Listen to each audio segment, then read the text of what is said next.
David's hand hovered over his phone, anxiety knotting his stomach as he traced the blinking dot on the screen once more. It was just past midnight, and once again, the dot, representing his wife, Laura's car, parked in the shadow of an unfamiliar suburban house. The GPS tracker, a small device he had installed under the guise of safety due to his frequent business trips, now felt like a betrayal of a different sort. The quiet hum of the city at night seemed to mock him as he sat in the darkness of his home office. The decision to track Laura hadn't been easy, but the recent coldness in her touch, the hurried phone calls from the living room, and evenings where she was just running out for errands had tipped his hand. David had convinced himself it was all for her safety. But deep down, a part of him feared this moment, the undeniable proof that not all was right. He glanced at the framed photo on his desk, the one where Laura's laugh was genuine and infectious during their trip to Cancun. It seemed like a different lifetime now. Pushing aside his emotions, David decided to confront the reality. He grabbed his keys and drove toward the address that had haunted his evenings. As he neared, the silhouette of Laura's car grew unmistakable against the moonlit street. He parked a little way down and approached on foot, his heart pounding as each step confirmed his worst fears. The house was modest, unremarkable but for the laughter that spilled from an ajar window. David moved closer, his breath catching as he recognized Laura's laughter mingled with a deeper, unfamiliar one.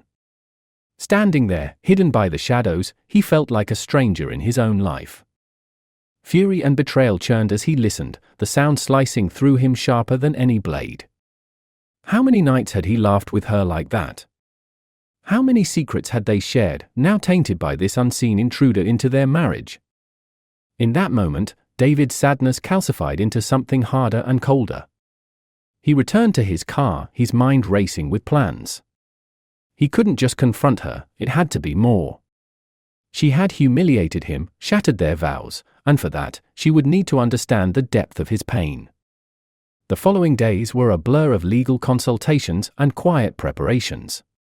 He transferred funds, consulted with lawyers, and gathered evidence. His life with Laura was systematically dismantled, piece by piece, until there was nothing left but the waiting shell of their marriage. When the confrontation finally came, it was not a clash of tears and accusations. It was cold, clinical. David watched the confusion and then realization dawn on Laura's face as he laid out the evidence, the plans for divorce, and the calculated dismantling of their shared life. "I never meant for this to happen," Laura pleaded, her voice cracking with emotion that no longer reached his heart. "You chose this," David replied, his voice steady as a tombstone. "And now, you live with the consequences." The divorce was swift, fueled by his meticulous planning. Their last encounter was in the sterile environment of a lawyer's office, signing papers instead of love letters. David left the office feeling nothing, the hollow victory doing nothing to warm the chill that had settled deep in his bones. As he drove away, the GPS tracker still active in Laura's car, a symbol of the trust he once had, he didn't look back. The path forward was one of solitude, but it was one he had chosen the moment he decided to let his heart lead his revenge. David sits alone in the dim glow of his computer screen, his apartment silent save for the quiet hum of traffic outside. It's been 2 weeks since the divorce papers were signed, and the weight of his new reality presses down on him. The walls of the apartment, once filled with laughter and warmth, now echo with the starkness of his solitude. Shared, now tainted by this, a message from a mutual friend, Mark, inviting him for a night out. David hesitates, the raw edges of his emotions still tender. Yet, he knows he can't wallow in his grief forever. With a deep breath, he types a simple, "sure," and sends it. At the bar, the music throbs in the background, and the chatter of other patrons swirls around him. Mark claps him on the back, handing him a beer with a sympathetic grimace. "How you holding up, man?" Mark asks, his voice barely rising over the din. David shrugs, forcing a half smile. "Surviving," he replies, taking a long sip of the cold beer. As the night wears on, the alcohol loosens his tongue, and the story of Laura's betrayal spills out, not just the cold facts, but the raw, seething anger beneath. Mark listens, his expression darkening. "That's brutal, man. But you showed her, huh? Got her good? Mark probes, a hint of something David can't quite place flickering in his eyes. David nods, his jaw setting. Yeah, I made sure she'd regret it. But it's not enough. Every day, it eats at me. Mark's eyes narrow slightly. What if I told you that you could get back at her even more? Make sure she really feels the pain she caused you? Curiosity piqued, David leans in. What are you suggesting? There are ways, man. Ways to make sure she doesn't just walk away from this unscathed. Maybe it's time her new life got a bit complicated. Mark's voice is low, conspiratorial. A mix of revulsion and intrigue swirls in David's gut. Part of him recoils at the thought of sinking deeper into this morass of vengeance. Yet another, darker part, feels a flicker of anticipation at the thought of Laura facing more consequences. I don't know, Mark. What are you talking about exactly? David's voice is cautious, wary of crossing lines from which there is no return. Mark pulls out his phone, tapping a few times before showing David a screen. There are services, people who specialize in, let's just say, ensuring justice is done. They can make things happen, financial hiccups, rumors, that sort of thing. David stares at the screen, a website promising discreet services for those wronged. It's tempting, dangerously so. He takes a deep breath, the alcohol and the pulsing music clouding his better judgment. Maybe I'll think about it. Mark claps him on the shoulder, a sharp smile cutting across his face. Let me know, man. Sometimes fire needs to be fought with fire. As David leaves the bar, the cool night air does little to soothe the turmoil inside him. The thought of dragging Laura through more mud is both repellent and exhilarating.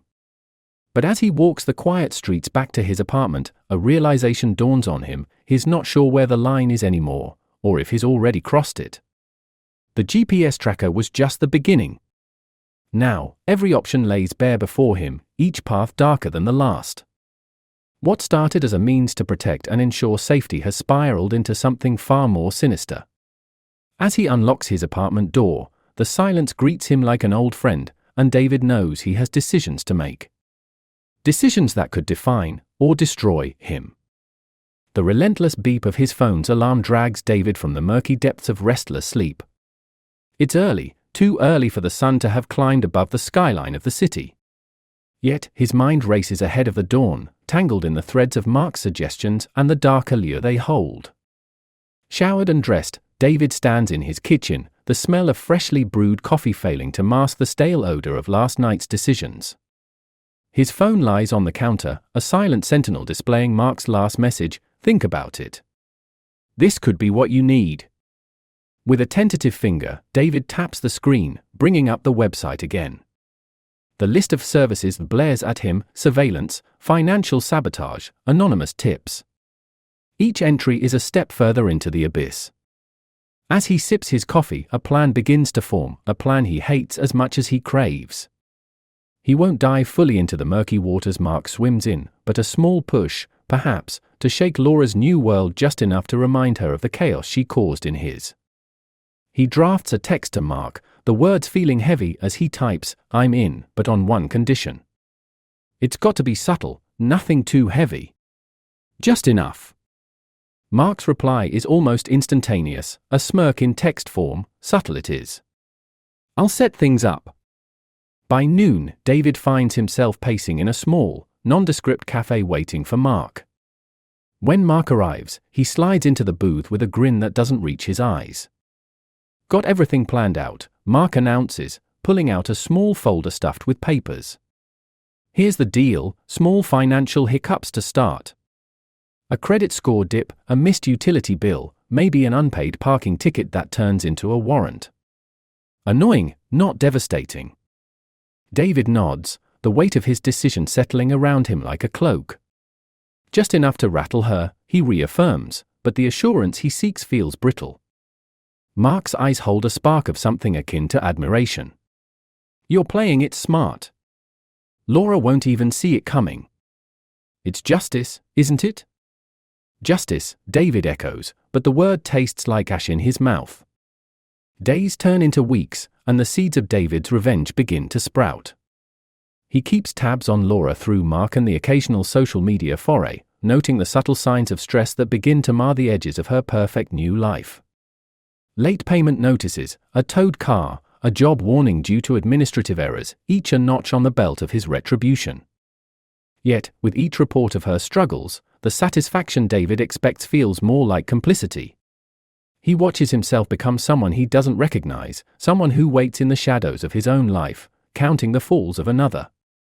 Late one evening, as David lies awake, his phone lights up with a call from Mark.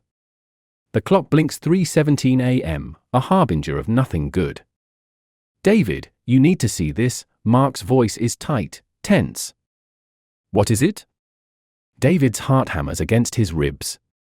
"It's Laura. There was an accident. A car crash. She's in the hospital, critical but stable. It wasn't part of the plan, just a cruel coincidence." The phone slips slightly from David's grasp, the device suddenly slick, unwieldy. "What do you mean? How did this happen?" "The stress, maybe?" Maybe she wasn't paying attention, too caught up in the financial mess to focus on the road. "Can't be sure." "But David, this is bad." The silence that follows is suffocating. David's mind races, the events cascading into a torrent of regret. This was never meant to happen. It was supposed to be a game of control, of measured revenge, not this chaos, not potential loss of life. I need to think, David stutters, the foundation of his resolve crumbling. As he ends the call, the pre-dawn darkness feels oppressive, suffocating. The line he vowed never to cross seems miles behind him now, blurred and indistinguishable. David is left to wonder, as the first light of dawn bleeds into the sky, whether the path to retribution is worth the cost of his soul.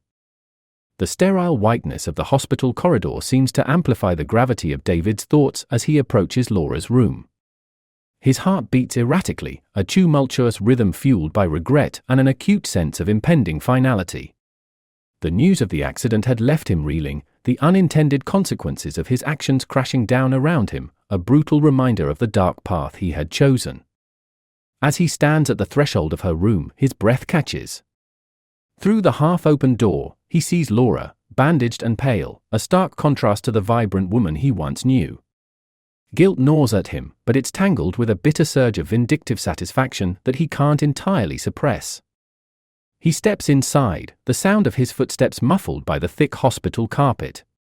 Laura's eyes flutter open, confusion giving way to a flicker of recognition, then pain, not from her injuries, but from the sight of him. "David," her voice is a whisper laden with a myriad of emotions. "Why are you here?" "To see the results of my work," David replies, his voice steady but cold, masking the turmoil inside. Laura frowns, the movement faint but filled with effort. "What are you talking about?" David's facade begins to crack, the weight of his deceit pushing him toward confession. "I did this to you, Laura. Not the crash, but everything leading up to it. The stress, the problems, I made them happen." The revelation hits Laura with the force of a physical blow. Her body tenses, and her voice trembles with a mixture of fear and rage. "Why would you do something like that?" "Because you betrayed me." David's outburst fills the room, his anger no longer contained. "You shattered our life together." Tears well up in Laura's eyes, but her gaze is unflinching. "Yes, I made a mistake, David. But what you did, it's monstrous." David's anger wanes as quickly as it had flared, leaving behind a hollow emptiness.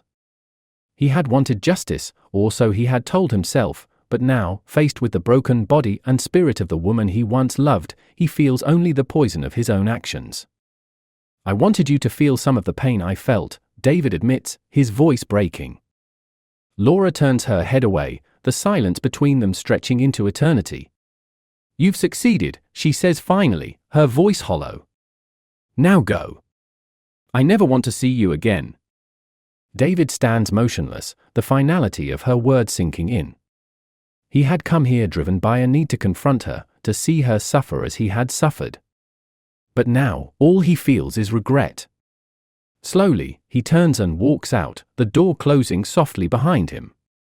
Days turn into weeks, and David's life becomes a shadow of its former self. The revenge he had thought would bring closure has only deepened his wounds. One evening, as he sits alone in his apartment, a knock at the door jolts him from his thoughts. It's Mark, looking uneasy. "I heard about Laura," Mark starts, but David raises a hand to stop him. "Save it, Mark. I'm done with all of it. The schemes, the revenge, it's over." Mark nods, a look of relief crossing his features. "I'm glad to hear that, David. I was worried about you." David scoffs. "Worried enough to drag me deeper into your twisted games?" Mark's expression stiffens. "I thought I was helping. But I see now it went too far." David watches him leave, the door closing with a finality that echoes Laura's last words to him. Left alone, he reflects on the irreversible path he chose, realizing too late that in his quest for revenge, he has lost far more than he ever regained. In the tragic silence of his solitude, David understands the true cost of betrayal and revenge, not just the loss of love, but the loss of himself.